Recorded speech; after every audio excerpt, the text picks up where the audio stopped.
Merci beaucoup, Monsieur le Président, cher ami Vladimir. Je suis très heureux de vous retrouver ici à Sotchi, cette belle ville en mer Noire. Et d'abord dans un contexte certes difficile, mais toujours un plaisir de vous revoir. Je vous remercie d'abord pour l'appel que vous avez bien voulu avoir avec moi au tout début de la crise et aujourd'hui aussi d'avoir accepté ce déplacement que j'ai fait également, non seulement en tant que président du Sénégal, mais en tant que président en exercice de l'Union africaine, raison pour laquelle je suis venu avec aussi le président de la Commission de l'Union africaine. Alors, je salue le rôle de la Russie dans la lutte pour les indépendances des pays africains. Ce rôle ne peut pas être oublié par l'Afrique. Et cette amitié, au nom de laquelle je viens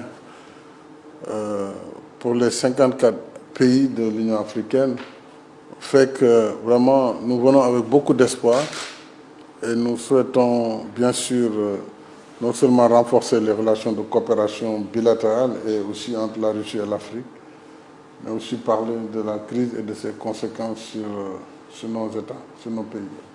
Vous avez suivi les différents votes aux Nations Unies, la position de l'Afrique.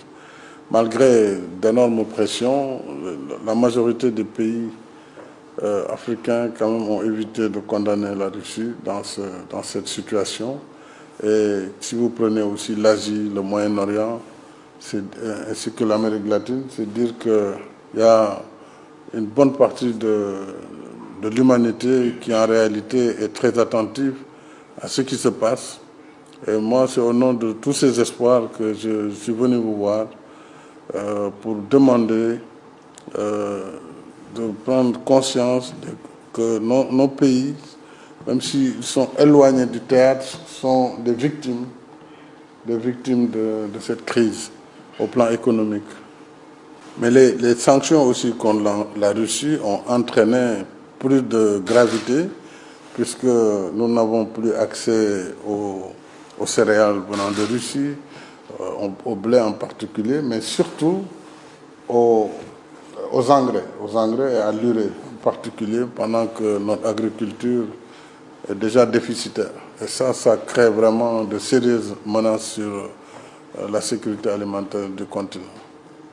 Le mercredi matin, j'ai parlé au Conseil européen, le mardi, en leur disant, oui, vous dites, il y a la guerre, la crise, mais il y a aussi les sanctions.